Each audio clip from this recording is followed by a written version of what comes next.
جو شخص چاہتا ہے کہ میری بیوی ہو خوبصورت، مجھے اللہ بہترین روزگار، بہترین کاروبار بھی دے اور خوبصورت گھر بھی دے، تو وہ اس ایک چھوٹی سی آیت کو 100 مرتبہ صبح اور 100 مرتبہ شام کو پڑھ لیا کرے۔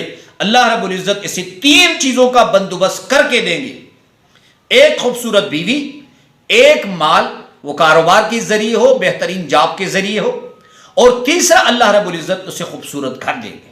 بسم اللہ الرحمن الرحیم۔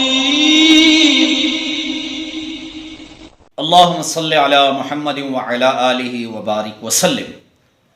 لاکھوں کروڑوں درود و سلام امام الانبیاء، شافع محشر، محمد مصطفیٰ احمد مجتبیٰ صلی اللہ علیہ وسلم اور ان کی آل طیبین طاہرین پر۔ تو میرے بھائی اور میری بہنوں، اللہ رب العزت نے انبیاء علیہ السلام کو عام انسانوں کے مقابلے میں بہت زیادہ طاقت دی ہوئی ہوتی ہے۔ اگر ایک انسان میں ایک شخص جتنی طاقت ہے تو انبیاء میں 4000 مردوں جتنی طاقت ہوتی ہے۔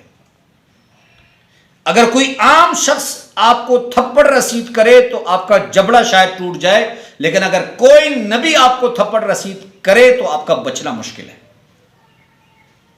تو حضرت موسیٰ علیہ السلام ایک مرتبہ بازار سے گزر رہے تھے، تو موسیٰ علیہ السلام نے دیکھا کہ ایک مسلمان اور ایک غیر مسلم جسے قبطی کہا جاتا تھا، اور ایک مسلمان جسے بنی اسرائیلی کہا جاتا تھا۔ ایک قبطی جو وہاں کے حکمران فرعون کے قبیلے کے لوگ تھے، جو ظالم تھے، اس ظالم قبطی نے ایک غریب بنی اسرائیلی کو پکڑا ہے اور اس پہ ظلم کر رہا ہے۔ تو حضرت موسیٰ علیہ السلام نے اس قبطی کو ایک مکہ رسید کیا اور وہ قبطی وہیں ڈھیر ہو گیا۔ تو موسیٰ علیہ السلام کو اپنے خاندان والوں نے، بنی اسرائیل کے لوگوں نے مشورہ دیا کہ آپ مصر چھوڑ دیں۔ موسیٰ علیہ السلام مصر سے چل پڑے، اور جب بیابان میں پہنچے، دور دور تک نہ آبادی کا نام و نشان ہے، نہ ہی پانی خوراک کا نام و نشان ہے۔ تو موسیٰ علیہ السلام بڑے پریشان ہوئے۔ اللہ رب العزت نے موسیٰ علیہ السلام کی زبان پر ایک دعا جاری فرمائی، اور وہ دعا اتنی قیمتی تھی کہ موسیٰ علیہ السلام کا اس دعا کو پڑھنا تھا کہ اللہ رب العزت نے موسیٰ علیہ السلام کو 3 بڑی نعمتوں سے نواز دیا۔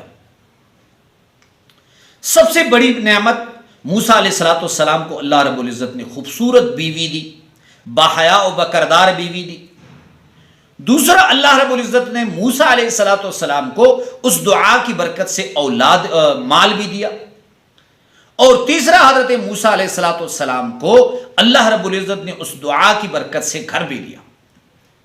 اب وہ دعا کیا ہے؟ وہ دعا ہے بسم اللہ الرحمن الرحیم، رب انی لما انزلت الی من خیر فقیر۔ یہ 28ویں پارے کی سورہ قصص کی آیت ہے۔ تو اس کا معنی یہ ہے، رب، اے ربا، انی لما انزلت الی من خیر، تو میری طرف مال کیوں نہیں نازل فرماتا؟ فقیر، میں تو فقیر ہوں، غریب ہوں، تو میری طرف مال، خیر و برکت نازل کیوں نہیں فرماتا؟ بہرحال موسیٰ علیہ السلام کی یہ کہی ہوئی دعا، جو آج سے کئی صدی پہلے کہی ہوئی تھی، اور رسول اللہ صلی اللہ علیہ وسلم کی دنیا میں آنے سے کئی صدیاں پہلے موسیٰ علیہ السلام گزرے تھے، اور موسیٰ علیہ السلام کی زبان پر یہ دعا جاری فرمائی، جو ایک نعمت ہے۔ تو اللہ رب العزت نے وہی نعمت، وہی تحفہ امت محمدیہ صلی اللہ علیہ وسلم کو عطا فرمایا۔ اور قرآن میں اس آیت کا ذکر ہے۔ اب سن لیجئے، جو شخص چاہتا ہے کہ میری بیوی ہو خوبصورت، مجھے اللہ بہترین روزگار، بہترین کاروبار بھی دے اور خوبصورت گھر بھی دے، تو وہ اس ایک چھوٹی سی آیت کو 100 مرتبہ صبح اور 100 مرتبہ شام کو پڑھ لیا کرے، اللہ رب العزت اسے 3 چیزوں کا بندوبست کر کے دیں گے: ایک خوبصورت بیوی، ایک مال، وہ کاروبار کے ذریعے ہو، بہترین جاب کے ذریعے ہو، اور تیسرا اللہ رب العزت اسے خوبصورت گھر دیں گے۔ اسے اپنا معمول بنا لیجئے۔ جو نوجوان لڑکے لڑکیاں ان تینوں چیزوں کو پانا چاہتے ہیں وہ اس دعا کو اپنا معمول بنا